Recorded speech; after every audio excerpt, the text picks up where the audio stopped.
Now y'all know I'm gonna come through for y'all, and y'all know that I'm always looking out for y'all. You feel me? So check me out. Today, we gonna get in NBA 2K21.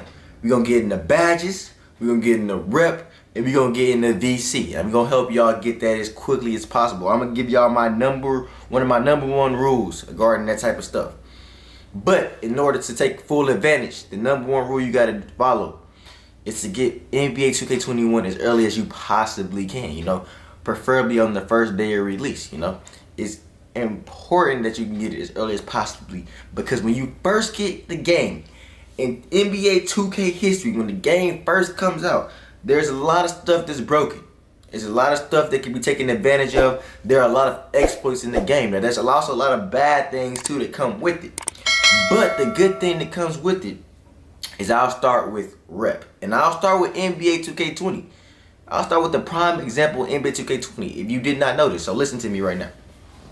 In NBA 2K20, players was hitting legend in like the first month or a little bit after the first month of the game came out. Grinding. 1 month. Hitting legend in like a month. That's crazy. We got players like Tyson, Duke Dennis, players who've been streaming the game, playing the game all year long.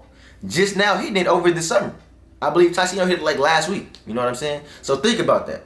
Players hit it in 1 month. And these are players that's grinding the game professionally, getting money off the game. You know what I'm saying? So they own the game. They wagering. Y'all see it all the time.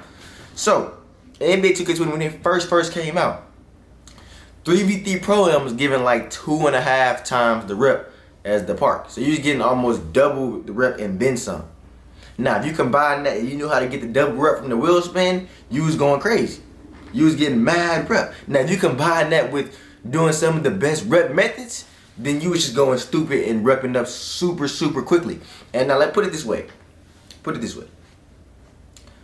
Now, I'm a superstar 1. And that's all on me. Now, when it comes to this game next year, I'm a grind. I'm a grind for real. I'm going to really put the time in. I'm going to try to run it up. I'm going to come through for y'all. I'm not going to let y'all down. I'm going to really grind this year. I'm going to really put the time in to play 2K. But after they passed that, and I seen how many players had so much more rep than me, because when the game first comes out, I'm an absolute grinder. It's like I'm on legend pace when the game first comes out and I'm playing the game. I've been an All-Star 3 probably since I hit Superstar this summer, but I was All-Star 3 probably in October. You know what I'm saying? November. I just stopped playing the game, but that's on me. I'm gonna come through. Follow me on Twitch. I will be streaming on Twitch when NBA 2K21 comes out, or maybe even when Madden comes out. So I'm gonna play that too. But we're gonna get back to that. You know what I'm saying? So, anyways, NBA 2K20 ended up patching that and making the rep the same as far as like Park or maybe like Rec Center, so it wasn't getting as much rep in 3v3 Pro-Am no more. Okay, so let's move on to something else. Let's go to VC. Now, when the game first comes out, right?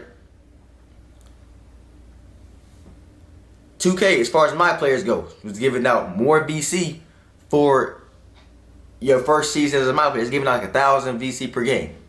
Then they nerfed it to like 750 or like 500 a game if you didn't go to play the demo, not the prelude, but like play the, what's it called before you go in the NBA, the story mode pretty much. If you didn't play the story mode before going to the NBA, you pretty much was getting 1,000 when the game first came out, 1,000 VC per game. They nerfed it down to like 500. They nerfed down VC endorsements. They nerfed down a lot of stuff. So you was not getting as much VC after that.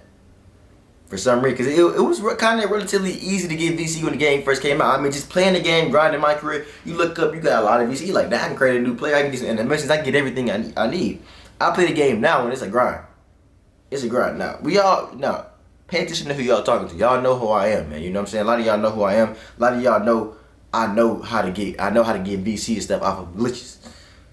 So that's another thing to keep in mind. The glitches when the game first come out are always 10 times fire than they are towards the end, because they're more, you gain more further. Now, of course, towards the end, you probably gonna get more glitchy stuff like mascot glitches and extra stuff like that. People finally figure out, like they did this year, and every year they figure out a mascot glitch. So I always kind of expect that. But as far as the VC goes, the VC glitches are always better at the beginning of the year compared to the middle of the year and the end, because they're just easier to do. So that's why you can easily run up your VC in NBA 2K21 when the game first come out, if you don't want to buy VC. So that's an advantage. And plus, you're not forced to go to the park, because everybody's still, you getting VC for my career grinding badges, and you don't mind. You don't mind grinding badges on the game that's new. You mind grinding badges months after the game come out, and it's like, damn, I'm trying to really play the park. I'm not just trying to play my career. They trying to force you to play my career and buy VC to play the game. So that's that. So stack up your VC for multiple characters. That's the way to go about it. Stack up your VC for multiple characters. Or if you want to stack it up and transfer to the next gen, do that. That'll all work. Now, that's rule number 2 why you want to get the game early. Not rule number 2. This all this is part of rule number 1, but that's reason number 2 you want to get the game early. Reason number 3, badges. We all know that the badge grind now this year was pretty crazy. You know, I mean, grinding the badges has always been kind of crazy, but this year it was just like, man, it was just, I don't even know how to put it. It's just kind of boring and repetitive. You know, it's just like, man, I gotta do this game after game after game. At least in the past, you know, you could do a certain move and get a badge. You know, just do a certain move, get a badge. Do a certain move and get a badge. This year, you just kind of, since it's like 4 categories, you just do these things, get these badges. And that was nice, you know, that you could upgrade any badge category that you want. Don't get me wrong. But just the time that it takes to grind all those badges and get all those badge points compared to, like I said, at the beginning of the game, when there's glitches, I'm telling you, I like maxed all my badges. It was legit glitches that you could max all your badges out in one day. One day. Now, with that being said, you got to be repetitive doing it for throughout the day for some time. It might take you a little bit of time that day, but you can do it in one day. But it's gonna take you some hours. You know what I'm saying?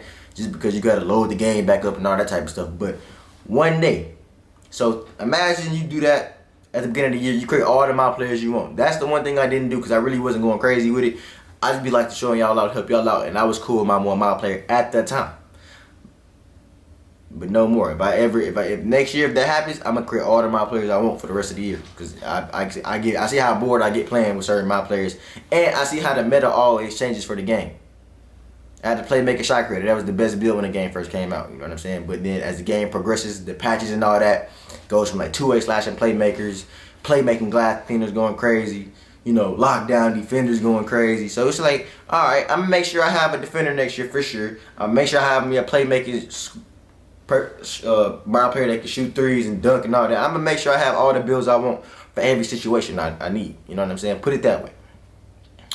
So the badges, like I said, they actually the badge progress was so slow at first. Glitches was needed. Like everybody was complaining.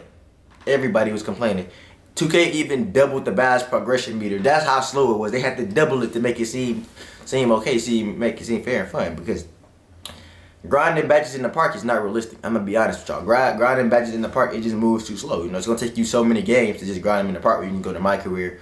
Or you can, I know players just boosting in 3v3 Pro as well. They could boost their badges because, you know, it's just crazy that it has to come to that just to be on the same playing field, especially towards the middle and the end of the year because everybody has all the badges. So those are pretty much the legitimate reasons as to why you might want to get the game early, as why you should get the game early. You know what I'm saying? That's why that's rule number 1. If you get the game early, you're going to have a very big advantage. If you're a competitive player, you want to make a name for yourself. Now, I ain't saying you got to get it day 1. Now, if you can't get it day 1 for some reason, that's cool. Not everybody going to have it day 1. Some of y'all going to get it for Christmas. Y'all going to be straight. You're going to be grouped in with those type of people, and y'all going to be getting matched up with the Christmas players. That's cool. You feel what I'm saying? But if you know somebody that can get the game, you guys don't have it day 1, maybe you can game share something with them, split it, do what y'all got to do. Be out here. Maybe all these giveaways I see all these YouTubers doing, it should be enough copies of NBA 2K21 to give away. Apparently, everybody doing the giveaways. You know, I already told y'all I do a giveaway too, but I gotta hit 100K. Like I ain't just doing no giveaway for no reason. But shout out to my guys, shout out to my day ones. If y'all like this video, hit that sub button, hit the notification button. Until next time, man. Denski out.